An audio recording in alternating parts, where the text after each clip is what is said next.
Hey people, welcome to Accidental Gods, the podcast where we believe that another world is still possible and that together we can make it happen. I'm Amanda Scott, your host at this place on the web where art meets activism, politics meets philosophy, and science meets spirituality, all in the service of conscious evolution. My guest this week sits squarely in the political sphere. John Wood is the ambassador for Braver Angels, a non-profit organization in the US that used to be called Better Angels, until, as you will hear, they discovered the depths of courage that were needed to engage in the ways that they are suggesting. Because Braver Angels exists to help bring people together across the political divide. So in the US, that's Democrats and Republicans, groups of people, and they are, we have to say, self-selecting groups of people who know that they want to connect across the divides, endeavoring to heal the chasm of trust that is built up in their communities. They are using technologies that were originally designed for helping couples come together after irretrievable marital breakdown. And it does seem, in the UK, in the US, across the world, as if our divides are becoming deeper and more rancorous. So this is particularly inspiring, and John is an astonishingly eloquent, brilliant, utterly inspiring advocate for what he does. So people of the podcast, please welcome John Wood. So John Wood, welcome to Accidental Gods podcast. Thank you so much for dialing in from early in the morning in Los Angeles. How is it over there just now? Are you all peaceful and spring-like? It's my pleasure. It is fairly peaceful and spring-like. So we are grateful for the weather over here, typically speaking. So it's what compensates for the traffic. Yes, absolutely. Unless you're in the middle of a drought and having fires, which fortunately it's not that time of year yet. So you're an ambassador for Braver Angels, which I have to say sounds really, really lovely, and I'm really impressed with that.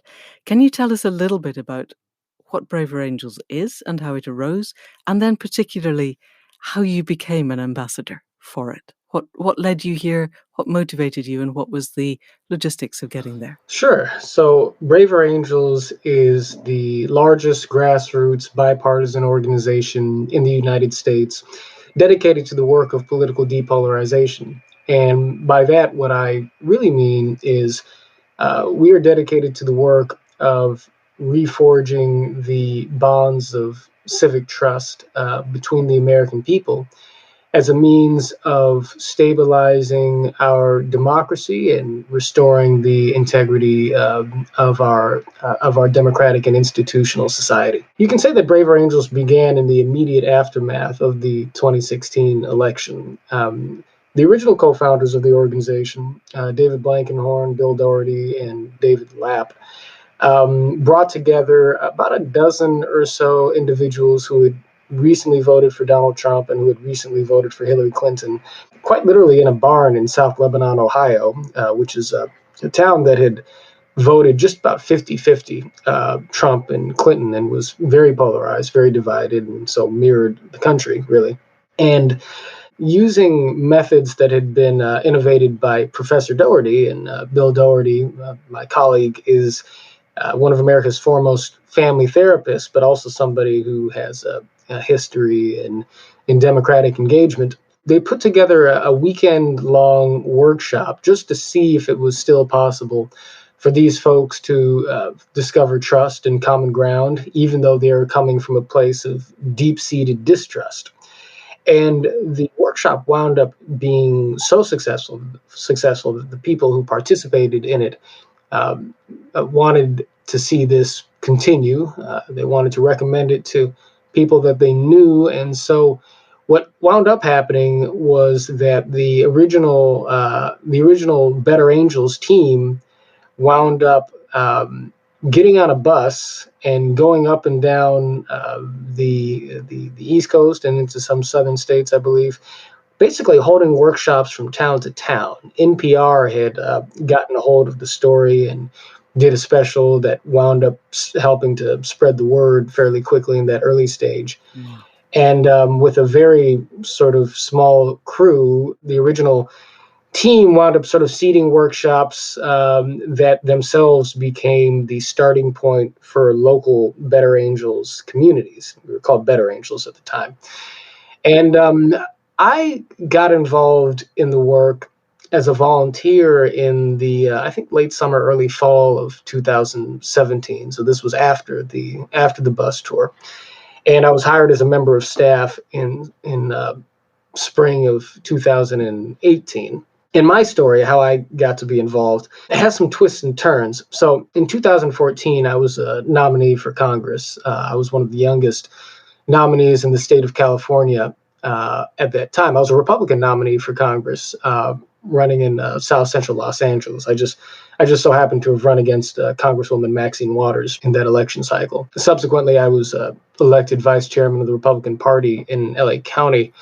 But before all of that, I had grown up very much thinking of myself as a liberal Democrat, and I worked for Barack Obama's campaign on a local level.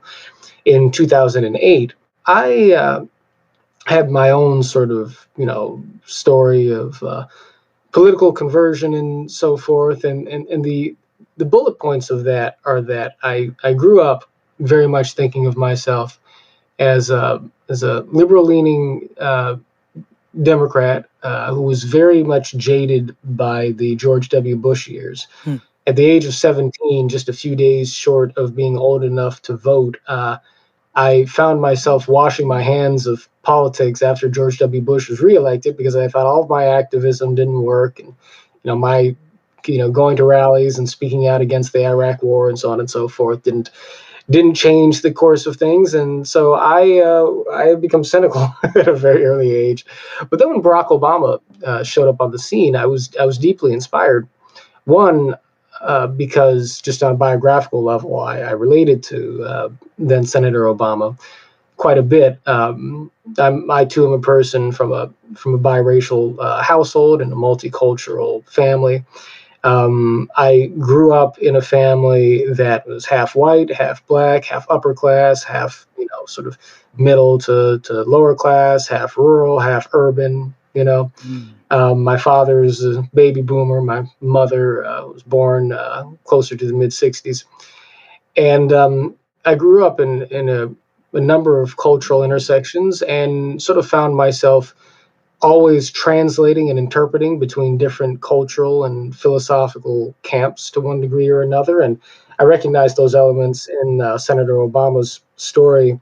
And that seemed to translate to a very inclusive and humanistic philosophy of politics that he seemed to have. And so for me, the idea of hope and change had to do with creating the space for sort of, in some respects, a post-racial and a post-partisan kind of politics in America. And that certainly was an idea with deep appeal to me, certainly at the time. And so I threw myself into working for Senator Obama's campaign. And after he was elected, I thought that the most useful thing I could do would be to find ways of getting Republicans and conservatives involved in this sort of movement of political reconciliation, if you will, or at least social reconciliation. And so I took it upon myself to start studying conservatism in ways that more deeply than I had previously. And a few things happened that sort of conspired to make me a bit more conservative. I got married to a woman from a traditional Black Baptist religious background, which is quite a bit more conservative than my own upbringing, religiously and culturally speaking. And she joined the Army. We moved from Los Angeles to a military town. Suddenly, all of my friends were soldiers and people of faith. But I was also reading books that I hadn't read before, Wealth of Nations and Atlas Shrugged and other things. And I just sort of looked up one day, also after having studied African American history from a more conservative vantage point. And I went down a list of 100 issues, and I thought, if I plot myself on the spectrum on all of these points, looks like I'm actually about right of center on maybe 62 or 65 of them, which was a very uncomfortable revelation for me, because it sort of challenged my sense of my own identity, politically speaking. But the thing that remained constant for me was that I still wanted to advocate for what I believe to be the spirit of hope and change. I still felt that ultimately what we needed to progress towards was a society more deeply rooted in empathy, and a society in which empathy and the themes of nonviolence, as per the teachings of Dr. King, would animate our social discourse. And so I tried to think of ways to jump into the conversation, to have a voice in the conversation. And we were moving back to Los Angeles. I thought, well, maybe I'll try my hand at running for office. I knew I wasn't likely to win coming out of nowhere, but on the other hand, I was very confident that I had something to say. And so I ran basically as a hope and change Republican, if you will, in LA, sort of building bridges between black and white, left and right, and tried to, after the campaign, bring that philosophy to the Republican Party on an institutional level. Found that to be exceedingly difficult. And then with the Trump, yes, and well, I wanted to create better relationships between Democrats and Republicans. I wound up getting all sorts of grief within the Republican Party Really? for for fraternizing with the wrong Republicans. Republicans hated each other so much in Los Angeles and California that one couldn't even get to the point of trying to establish some congeniality with anybody else. And that was all before the Trump phenomenon emerged in the GOP. And when that happened, it was another sign to me that maybe I was not in the right place in terms of being in an environment that I could influence in a more empathetic and inclusive kind of direction. And so I ultimately sought to launch a digital media network that was sort of akin to popular networks like the Young Turks or the Daily Wire, with the difference being that it was not meant to be either left or right, but left and right, bringing together people who disagreed about politics, but who agreed about how we ought to treat one another in politics. Good man. And sort of spent about a year of my life getting that off the ground, only to have been sort of hit with a legal challenge from a multi-billion-dollar company that thought the name of our organization was a bit too close to theirs, even though they were in a totally different business. And so that's its own story. But around that time, a friend of mine turned me on to the existence of a group called Better Angels. And I looked at Better Angels' website. One of the things I had wanted to accomplish with the digital media structure was to build up an audience, was to model a conversational culture that could jump off the screen into local communities, to build up an audience nationally that then could participate in dialogue and organizing events locally. And with Better Angels, they were already doing the sorts of things locally that I thought that a digital community could sort of lead towards. But at the time, they had an old website that was very pixelated and text heavy, and a Facebook page that had been sort of abandoned, it looked like, and a YouTube channel with a couple of nice clips, but nothing much going on.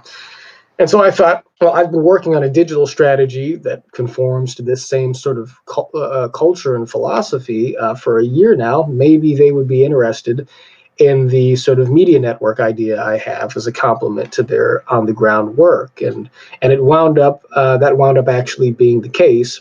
But very soon after I was brought on board to sort of help build that out, it very quickly sort of became evident that my abilities and experience in other areas, in the area of political messaging and organizing, and sort of my ability to perhaps articulate the mission, made me equally useful, if not more useful, as just sort of a general spokesperson and strategist for the organization. And so, like most of us on the team, I've got one title but 7 different jobs. But chief among those is, the very fun duty of getting to sort of relate the mission to the outside world in conversations like this. And so that is roughly the story, my journey to Better Angels, now Braver Angels. Brilliant. And here we are. We'll talk in a minute about the name change. But reading your website, which I have to say is not pixelated and text heavy anymore, so somebody had an input in that. It's really good. Obviously, in the US, red is to the right and blue is to the left. In Britain, it's the opposite, which occasionally does my head in. But as I understand it, in your organization itself, which is relatively small, but it's not tiny, you're endeavoring to balance red and blue Hmm. across the board. How do you personally identify now? Well, I still think of myself as conservative, essentially. It's probably fair to say that my conservatism is a little bit difficult to pin down. One, perhaps because it's influenced by so many different strains of the Black freedom tradition. I mean, from Booker T. Washington to Malcolm X and certainly Martin Luther King Jr. Right. And on the other hand, it's probably conservatism that, in some respects, this may be positive or negative for you, but my conservatism probably sort of is a little bit more reminiscent of Edmund Burke than Ted Cruz. I would imagine. I have a sort of Hmm. a conservatism that is more focused on, I think, preserving what is working in the social and institutional structures that undergird society, as opposed to necessarily aggressively advancing sort of a sweeping sort of cultural or economic program that may serve certain constituencies better or worse, in real life application. But I do ultimately think of myself as somebody who is concerned with preserving what must be preserved in American society. And part of what I think has to be preserved, even to facilitate a society that strives more effectively towards justice for all people, is a norm in which we are willing to enter into civic dialogue and civic debate from a posture of good faith, recognizing the fact that there's something extraordinary about living in a country Hmm. that, for all of its founding contradictions, was instantiated in the belief that you have these rights to liberty and justice and equality for all people, that the purpose of society is to be able to safeguard these rights so as to create the context for mutual human flourishing, the pursuit of happiness, in Thomas Jefferson's words. And that while there is always a tension between equality and liberty and some of the different social goods we want to hold up, a certain sort of axiomatic commitment to liberty, I think, is necessary to creating the space for that human flourishing, even as it is also the case that sound statecraft requires us to be attentive to the ways in which the liberties of one group or one person could potentially infringe upon the liberties or the opportunity or the rights of another. And so there's a consistent balance that has to take place. But what I resist is, I think, the impulse to more or less sort of, overturn the system, if you will, or to sort of overturn longstanding norms of free speech and intellectual inquiry and other things in society for the sake of sprinting towards the finish line of perfect justice when that is rarely really an option. But these are age old sorts of tensions in societies like ours. Hmm. And I think that another aspect of my conservatism is that part of what I believe is that human society unfolds in dialectic in some sense. You need a healthy sort of conversation and dialogue between conservative and liberal impulses in a society, because one side is always going to be more sensitive to certain aspects of the truth than the other side. And ideally, we would compensate for each other's inability to see certain things, because different individuals and different groups have different sets of immediate interests. But the larger interest is always the interest of the whole, I think. And it takes the whole to be able to see and comprehend that. But we can only do that if we're in constructive sort of communication and earnest community, I think, with one another. So that's a little bit of an overview of my broad kind of political philosophy. Yeah, this is so interesting, John. I can feel myself wanting to drag us down rabbit holes that were not part of my original sketch at all. Just so let's go down one rabbit hole, because we have got the time to come back to Braver Angels in a moment. But the larger interest is the interest of the whole. And it seems to me that at this moment, where we're facing the existential crisis of climate change and the sixth mass extinction, and Mhm. ecological breakdown, that should apply globally. And I'm wondering if you personally or within Braver Angels are seeing any move at all within the international community to see the larger interest as the interest of the whole rather than this retreat into narrow nationalistic boundaries. Mm. Is that something that comes up in your conversations with people at all? Well, our work at Braver Angels is fairly focused on the internal sort of dynamics of polarization in the United States. Okay. I will say that within the United States, the issue of climate change specifically has been a largely left leaning issue. But our organization and some of our local chapters, most specifically, I think our community in Austin, which is very conservative, which is a more conservative area. Certainly, Texas is a very conservative state. But we have had interactions with an organization called the Citizens Climate Lobby, which is a bipartisan organization pushing towards,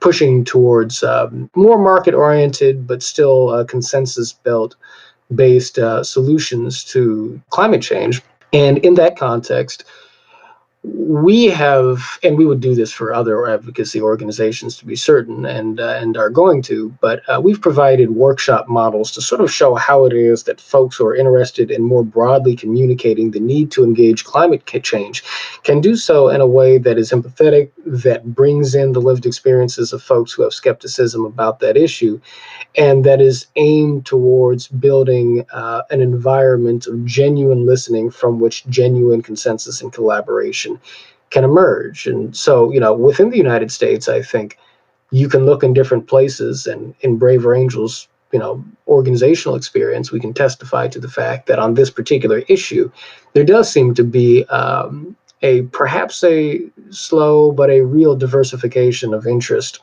in engaging the subject of climate change. And so that is perhaps a positive development from within the United States. One thing I can say about the sort of international climate as we're able to observe it, from the context of our work here, and again, it's not our primary focus as an organization, but we do find ourselves, and I find myself in some dialogue with the international community, also in podcasts like these, is that certainly the issue of polarization, generally speaking, is a problem, around the globe. And we do have, Hmm. I mean, from Spain to Latin America to the UK, and I think probably to in France as well. We've had folks reach out to us for input, people asking us about whether or not Braver Angels could potentially have a presence in their own countries of origin. And I think that that's simply because people around the globe recognize the fact that for all of the structural issues you can identify as being problematic for human societies and for the species as a whole, there's no deeper structural impasse than the social impasse that keeps us from being able to communicate in a communal way with one another across the various divides that are maybe unique from country to country, but also similar from country to country.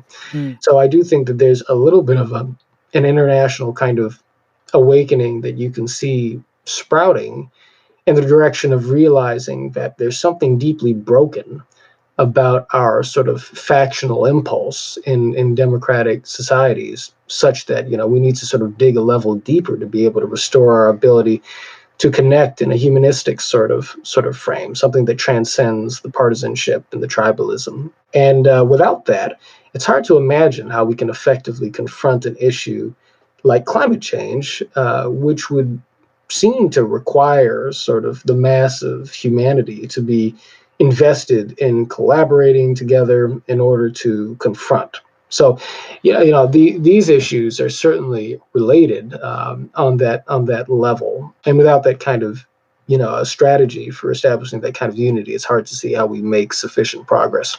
Okay, so let's have a talk about the strategies because in some of your podcasts, you discuss some of the workshop models that you have used. Can you tell us what they are?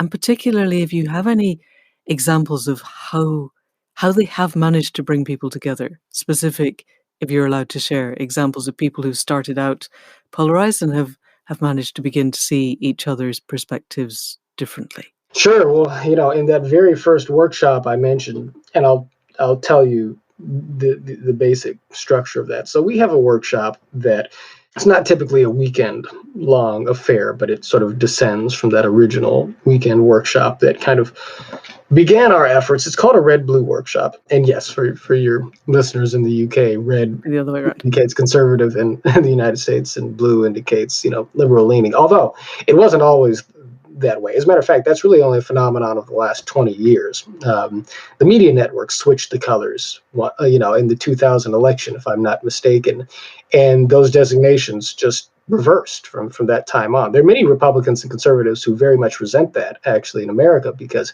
they're used to thinking of red as being the color of communism and so forth, which is, for some conservatives, that's the main reason you are a conservative, is because you don't like socialistic, politics, red politics. But anyway, that's a tangent. The original workshop and the workshop model that's derived from it works in this way. You have, it's called a red-blue workshop. You have a small group of folks who lean conservative on one hand, and a small group of folks who lean liberal on the other hand, probably between a half a dozen and 9 or 10 or so, typically speaking. Each side gets the opportunity not to argue and debate their politics primarily, but to speak from the vantage point of their own personal or lived experience in terms of why they see politics the way that they do. This workshop begins with the individuals from each color gathered in the same place with two moderators. And after an initial round of introductions, each moderator takes one group into a different location. And they commence with the first exercise, which is called a stereotypes exercise. And so what that involves is each side itemizing a list of stereotypes that they see the other side as having about them. So for conservatives, for reds, this list almost always begins with the word racism. The other side thinks that we're racist. Might also include things like, they think that we hate poor people. They think that we're anti-science. And on the blue side, on the liberal side, the list may begin with something like, they think we're unpatriotic. They think that we hate America. They think that we want to take away everybody's rights. They think that we want to leech off of the government, etc. Each side has the opportunity to put together a list of stereotypes to present to the other side, along with a bit of an articulation as to why they think these stereotypes do not reflect who they really are.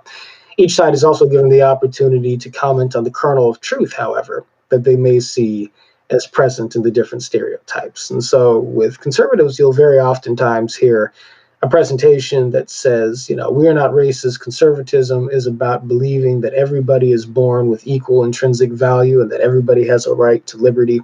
But on the other hand, conservatives will also often sort of acknowledge that there are racists who vote with the Republicans, that there's some racists who travel under their banner, and that they should do more to make sure these people are not comfortable in the Republican Party or in the conservative movement. And likewise, you'll oftentimes have liberals or progressives say, we love America, we love our country, we criticize our country because we love it, but there are some of us who are so jaded or cynical about politics in the United States that, maybe some of us don't see anything good in our country at all. And that's not a balanced way to look at things, and we should engage that. So you'll have this sort of discourse that takes place. Now, in the first workshop, you asked for examples. One of the most symbolic examples I can give came out of that very first interaction. We had two gentlemen who've become friends of mine in the time since. One named Greg Smith and the other named Kuyar Mustashvi. Greg's an evangelical Christian who's a small town sheriff and somebody who I think had worked in construction, who had voted for Donald Trump and was a very strong supporter of Donald Trump. And Kuyar is an immigrant from Iran, who is one of the leaders of the local Democratic Party, and a Muslim, a liberal-leaning Muslim. And when Greg met Kuyar in the workshop, at a certain point when they were allowed to interact, Greg turned his attention to Kuyar and he said, Kuyar, he said, I've got a problem with Islam.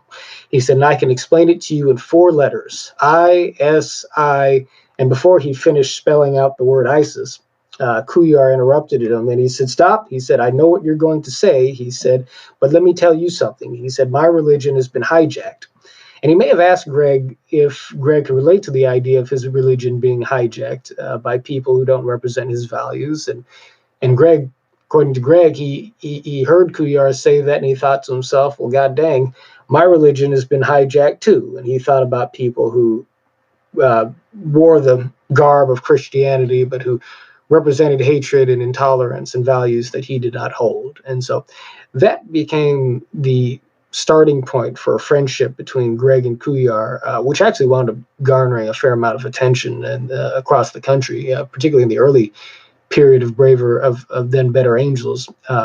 They made a commitment to each other that Kuyar would come to church with Greg and visit with this community, and that Greg would visit Kuyar's mosque and get to know the Islamic community that Kuyar was a part of there in Ohio. And they became fast friends and have remained sort of allies in the work of building up and spreading the word of Braver Angels' work.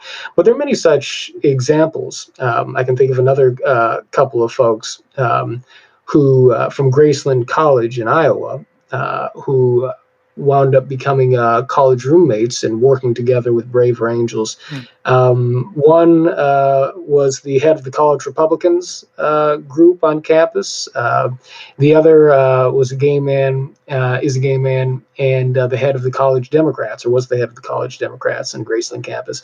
And they brought their clubs together after having sort of interacted through the context of Braver Angels programs to develop a dialogue that sort of modeled what a Braver Angels or Better Angels discourse of politics, culture of politics could look like on the campus level. And so, we're active across sectors and institutions, I should say. Most of our work is concentrated on the grassroots level, but we have programs and workshops that we conduct with state legislators, with congressional staffers, with mayors and city council people. We have a presence on college campuses across the country, work that we do with journalists, and some work that we do in corporations. And of course, we have our fledgling media network, Braver Angels Media, and again, presence in local communities across the country. And so there are many stories. There are many stories to tell, to be sure. We will come back to those possibly in another podcast, I think, because we're going to run out of time shortly. So I have a bunch of questions. We've been in lockdown around the world.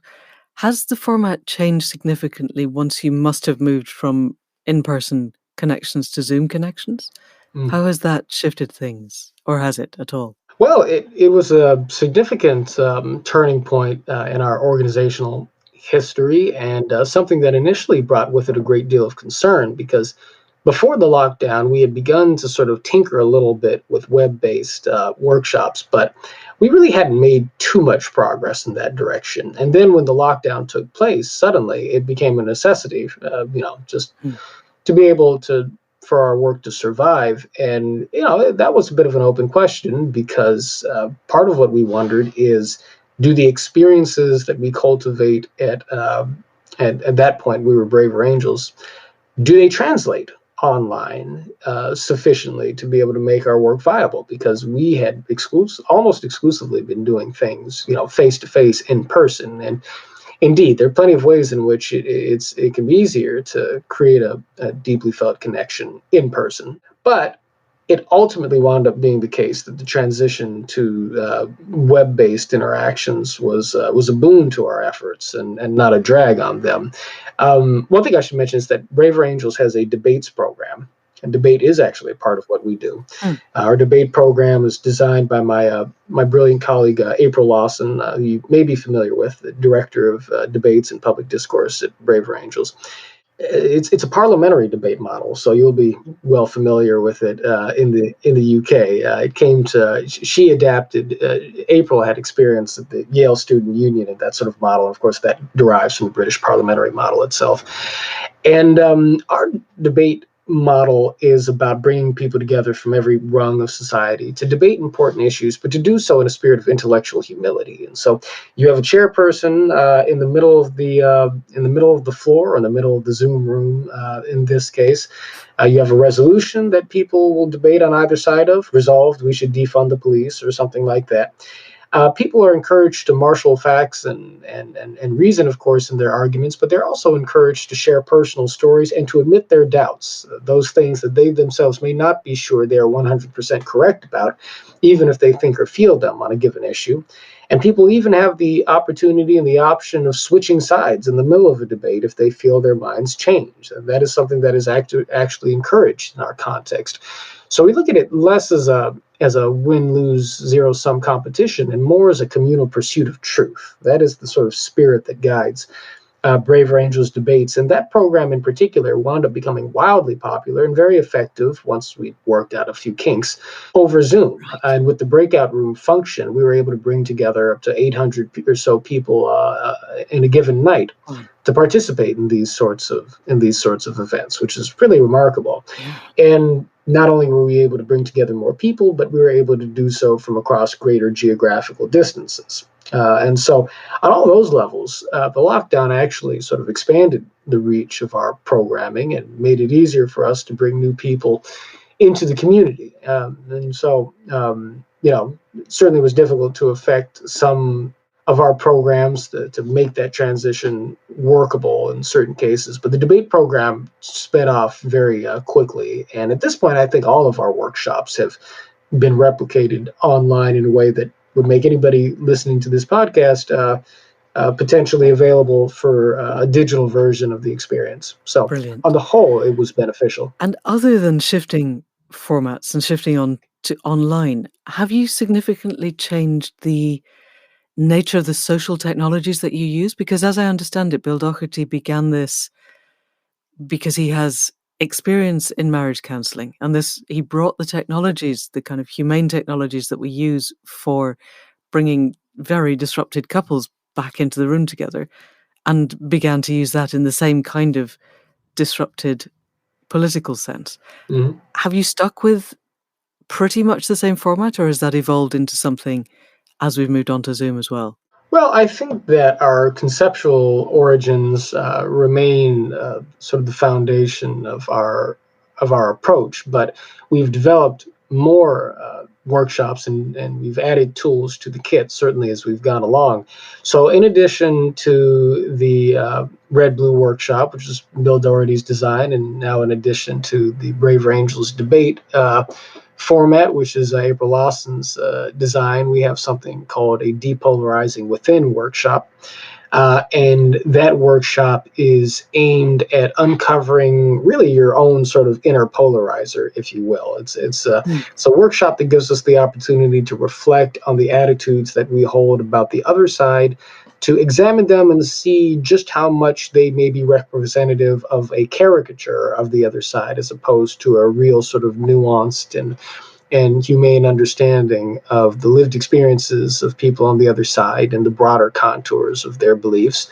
And it provides ways of challenging ourselves internally to elevate the quality of our internal dialogue, so that when we do find ourselves in conversation or in a shared space with people who are coming from these other points of view, that psychologically speaking, we will stand on healthier ground and therefore be more effective communicators and better able to emotionally and psychologically persist in such an environment. There's also something called a Skills for Bridging the Divide workshop, which really focuses in on just sort of sharpening our ability to communicate constructively and empathetically across the divide through the applications of various techniques. And so one of those techniques is paraphrasing, learning how to hear somebody else's description of their own political point of view. You might have somebody say, "Oh, I'm very much a pro-life conservative."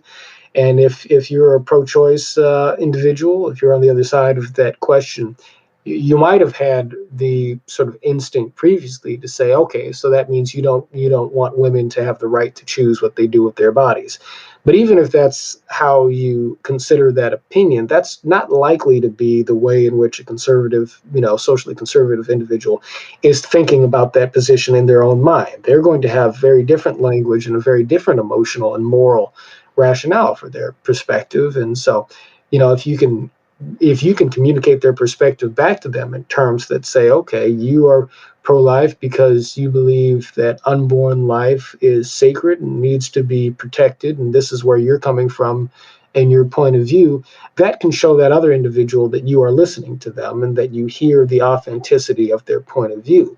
It doesn't mean that you are persuaded by them or that they're persuaded by you, but you will have put them in a frame of listening because you will have established the basis for their having some trust in your own intentions, because you will have presented yourself as somebody who is not seeking to misrepresent who they are and misrepresent their position and their character in the context of an exchange. And so that suggests humility, that suggests goodwill, and those things become the foundation for trust, which in turn becomes the foundation for communication.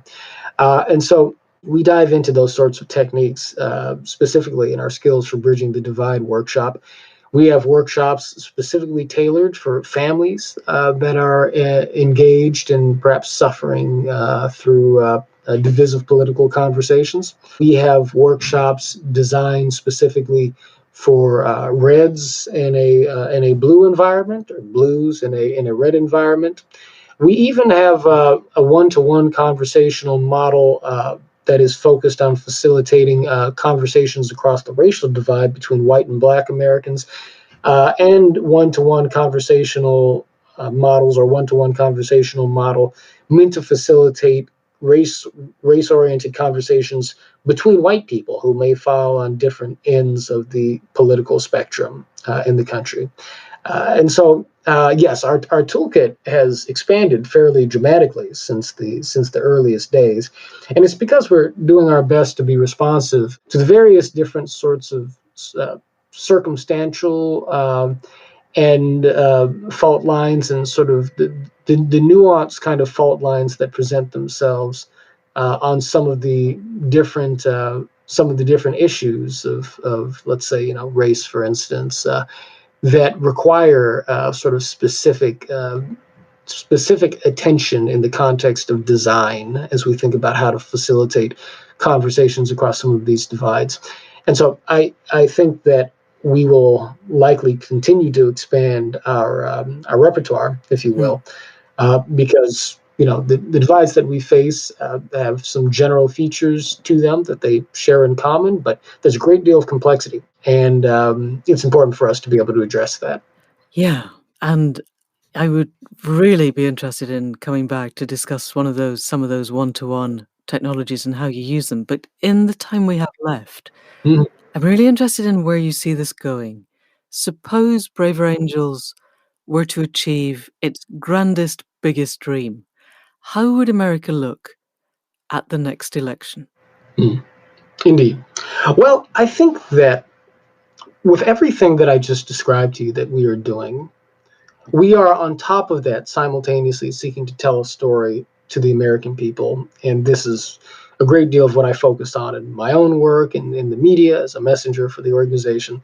But we're seeking to tell a story for the American people that illustrates the United States of America as a country that, in order for it to achieve its greater promise, has to be able to uplift the diversity of the lived experiences and the moral foundations that make up the body politic in this country, such that we are able to deeply sort of understand and empathize with one another's struggles while also striving together towards the common good and towards a greater goal. And in order to do this, we have to grow beyond our desire to excommunicate one another from the American family. And so I think that my great hope is that between now and the next election, not only will we have built up and scaled upward our community of practice, which already extends across the country. I mean, we have close to about 20,000 dues paid members or so, close to about 100 local Braver Angels bipartisan alliances. But could we increase that by an order of magnitude? I think it's possible. And if we did, could we tell a story that captures the attention, captures the imagination of the American people, such that we may begin to disenthrall folks from the polarizing narratives, which really do exist, I think, to sort of serve the power and the material and the profit sort of interests of media companies, of political parties, of individual politicians, and so forth. And that this is how things go with major interests in society, but that do not necessarily reflect who we really are as Americans to each other. I mean, I'm a person who has a mother who's a black Democrat who voted for Joe Biden, and a father who's a white Republican who voted for Donald Trump, each of whom are wonderful people who love their family, who have been who've contributed to society, and who have deeper values in common, even if the cultural and the social and political conflicts that exist between them and people like them are very much real. And so, is it not just for us to try and strive towards what Dr. King described as the beloved community, for us to try and unearth the humanity in one another so that we can begin to communicate with each other along that wavelength for the purposes of discovering the ways in which we might move forward together, and for the purposes of being able to persuade one another through love and goodwill of where we stand on the issues, and to allow the currents of goodwill to carry us forward. I think that an America that begins to fall in love with love as a vehicle for social progress is really the dream of Braver Angels and the goal.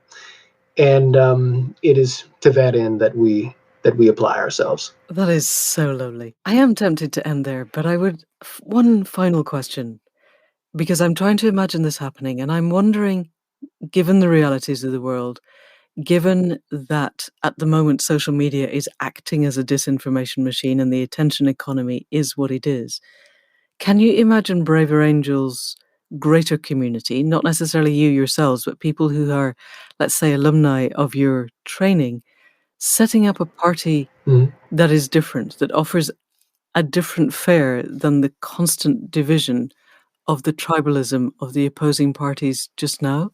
Would that work at all in the political system, or would it require a totally changed political system to work? Well, there are all sorts of structural reasons why third party politics are very difficult to build momentum around in the United States. Our system has evolved to be a two-party system, which isn't to say that couldn't change. I think that what I hope for, and what you mentioned is, it's certainly hypothetically, it's possible. Yeah, I think it's possible we could see a third party that became competitive eventually. But what I hope for more in the short term is that significant factions within each of the major parties Mm. wind up adopting these values and these perspectives so that we can influence the parties that currently predominate in our society towards shifting their approach. I'll also answer a question very quickly that I know that you intended to ask about the name change, just to tie it in here at the very end. And Thank you. it's a longer, more complicated story, but I'll say that on a substantive level, we began as better angels, harkening back to Abraham Lincoln, the quote, "the better angels of our nature," which was a line from his, I think, was it his first inaugural address when the United States was on the brink of civil war, and he was beckoning us towards a mutual respect that could allow us to avoid violence. Of course, that didn't quite work out, but in our own time, the work of bridge building has leaned heavily upon empathy as a value. Mm. And we actually have a phrase that we use at Braver Angels called patriotic empathy, where we say that our love of our country is signaled by our concern for our fellow Americans, right? But one thing we realize is that empathy alone is unguarded in a sense, because when you take the time to relate to the humanity of your opponent, you not only risk being vilified by the person who distrusts you on the basis of your political differences, but you also risk being targeted in some cases by otherwise friends and comrades who may share your politics, but who may look at your willingness to humanize the opposition as a sign of either weakness or having sold out. And so courage in that context becomes a vital virtue. One has to be able to stand in one's convictions and willingness to be able to acknowledge and to emphasize the dignity of those with whom one disagrees. That brings with it a certain amount of risk and therefore requires a certain amount of bravery to be able to effectively commit to, hence the name Braver Angels. Brilliant. Thank you. That's a very wonderful place to stop. So, John Wood, thank you so much for coming on to the Accidental Gods podcast. Thank you, Amanda. It's been a pleasure. So that's it for another week.